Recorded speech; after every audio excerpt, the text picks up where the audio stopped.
একদিন আমি ঘুমাচ্ছিলাম, আব্বু চেয়ারে বসেছিল দুপুরবেলায়।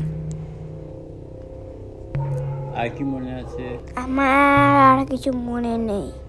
একটা কিছু মনে আছে, আমাকে বউ রাখি পরিয়েছিল। না, কিছু একটা জিনিস ছিল, করাতে অনেক ঘাস ছিল। আমি জানি না কি বলে, কিন্তু আমি জেনে যাবো যখন আমি বড় হব। ভাই ঘুমালো, পাড়া জুড়ালো, বরকি এলো দেশে, বুলবুলিতে ধান খেয়েছে, খাজনা দেব কিসে। সদ্য ঠান্ডা হয়ে আসা শরীরটায় হাত বোলাই, মুখের ওপর চুল ছড়াই। কি শান্ত আমি, মায়ের মতোই শান্ত হয়ে আছি।